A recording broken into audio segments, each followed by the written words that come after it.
না তারপর আপনার কাটেন বলে তো সুন্দরবন হবে স্টার্ট নাও। আচ্ছা, নমস্কার দাদা। নমস্কার। কি নাম আপনার?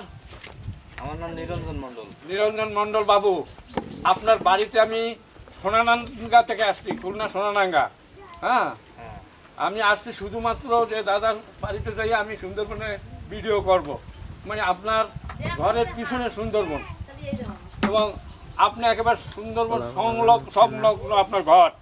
হ্যাঁ, তাহলে এখান থেকে আপনি যতদূর সুন্দরবন সম্পর্কে জানেন আর সবাই ততদূর জানে না। ছোটবেলা থেকে তো ওপার যান, ওপার থেকে আসেন।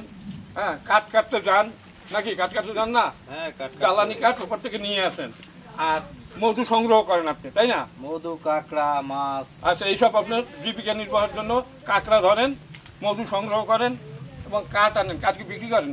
না না, কাঠ নিতে জ্বালানি হিসেবে ব্যবহার করেন।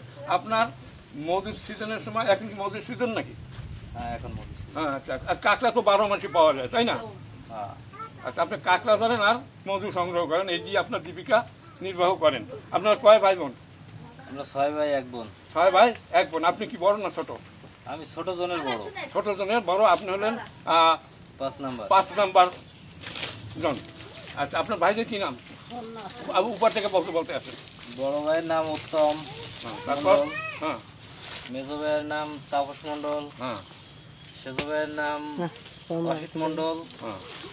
নোয়া ভাইয়ের নাম জগদীশ মণ্ডল। তারপরে আমি নিরঞ্জন মণ্ডল আর আমার ছোট ভাই রঞ্জন মণ্ডল। আচ্ছা, এরা কি সবাই কি এখানে থাকে না আপনার 2 ভাই থাকেন? 2 ভাই কিন্তু দেখি আমরা 2 ভাই কাছাকাছি থাকি আর সবাই আছে পাশাপাশি। পাশাপাশি তারা আছে, আর 2 ভাই আপনি একেবারে সুন্দরবন সংলগ্ন থাকেন, তাই না?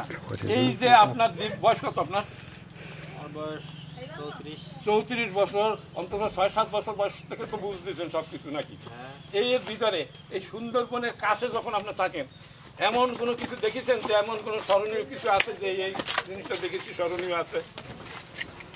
সুন্দরবনে হ্যাঁ, মানে স্মরণীয় ঘটনা আছে যে সুন্দরবনে, মানে যে বাঘ বা অন্য কিছু এই এত বছর বয়সে? বাঘ এই জায়গায় সুন্দরবন থেকে পার হয়েছে, মারা গেছে। মানে ওপর থেকে আসছে একদম, শুনেছি যে একটা বাঘ আসছে, তাদের নাকি মারি ফেলছে এলাকার লোক। হ্যাঁ, এলাকার লোকজন। ওই বাঘে কি গরু ছাগল নিয়ে গেছে কারো? হ্যাঁ, এই জায়গাতে গরু নিয়ে গেছিল, তারপরে ছাগল নিয়ে গেছে। গরু ছাগল ওপার নিয়ে যায় না, এপারে বসেই খায়, ওই মারি ফেলে। নিয়ে যাওয়ার আর সুযোগ পায় না, তার আগেই তো মানুষ। হ্যাঁ, চতুর্দিকে আবার বন বিভাগের কাছে অনেক সময় ধরাইও দেওয়া হয় নাকি? তারপরে ওই যে বড় বড় সাপ আছে না, গোলবার সাপ, হ্যাঁ হ্যাঁ, এগুলো আসে। এবার আসে? হ্যাঁ। আচ্ছা, হরিণ কি এবার তো আসতে পারে না? সাতটাই আসে? আসে আসে। সাতটাই এবার আসে? হ্যাঁ, 7টায় আসে। আচ্ছা, আপনার সামনে কি পরিচিত যে হরিণ সাতটাই আসছে আপনার এই বাড়ির পাশে? কিছুদিন আগে আইছিল না, ওই যে ধানের ভিতরে, ধানের সময়। ধানের সময় মানে ওবার সাতটাই বাচ্চা চলে আসছে না? বড়টা বড় হরিণ আসে? বড় হরিণ। আচ্ছা আচ্ছা, কিন্তু বাঘ তেমন একটা এলাকায় আসে না, এই আশপাশে আসে না, কিন্তু ডাক শোনা যায় তো বাঘের? হ্যাঁ, ডাক শোনা যায়, ঘরে বসেই ডাক শোনা যায়। ঘরে বসে ডাক শোনা যাচ্ছে যে বাঘের ডাক তো মানুষে বিশাল ডাক দেবেন আমি শুনি নাই, তবে চিড়িয়াখানা মানে দেখেছি, এই তাও ডাক দেখতে দেখি না, চিড়িয়াখানা বাঘ দেখেছি, বাঘের ডাক শুনি নাই আর কি। আচ্ছা, এই আর কুমিরে কাউকে ধরেছে এইরকম আপনার মনে হয়? কুমিরে ধরেছে অনেকে, আমার ভাই নিজের বাইরে একটা ধরছে। আচ্ছা, আপনার ভাইকে ধরেছিল? তারপর উনি কিভাবে রক্ষা পাইলেন? উনি গোসল করতে নামছিল? হ্যাঁ, গোসল করতে নামছিল, আইসে ধরছে, তারপরে ওই সবাই মামা উঠে আইছে। আচ্ছা আচ্ছা, উনি একাই উঠে আসছে? হ্যাঁ, একাই উঠে আসছে।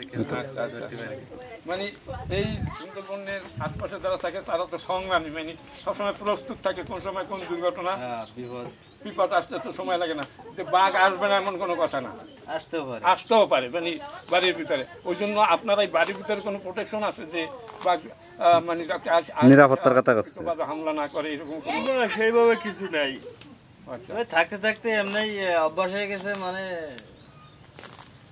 ভয় লাগে না আর কি। আর ভয়টা লাগে না যে আসবে না, এরকম একটা মনে হয় যে আপনাদের মনের ভিতরে ধারণা না বাঘ এদিকে আসবে না। আচ্ছা, যাই হোক, সাতটাই আসে, বাঘ আগে আসতো, এখন আসে না। হরিণ সাতটাই এবার আসে, তাও তো দেখেন যে হরিণ সাতটাই আসতেছে, এরকম দৃশ্য সামনে পড়ছে। হ্যাঁ, আর অহরহ তো দেখেন যে কুমির চলাচল করে? সব সময় থাকে এই জায়গায়। আচ্ছা, বন মরক আছে নাকি এখানে? আছে আছে দেখা যায় এদিকে আছে, পাশে আশপাশে আছে? ভিতরে আছে, ডাক ডাক শোনা যায় ঘরে বসে। আচ্ছা, ঘরে বসে ডাক শোনেন বন মরকের। আর বানর কি আছে আশপাশে? বানর এপারেই আছে, আমাদের এই গাছের ফলমূল সব খাই ধ্বংস ওপর থেকে সাতটায় চলে আসে? এইবারই থাকে, ওপারেই যায় না।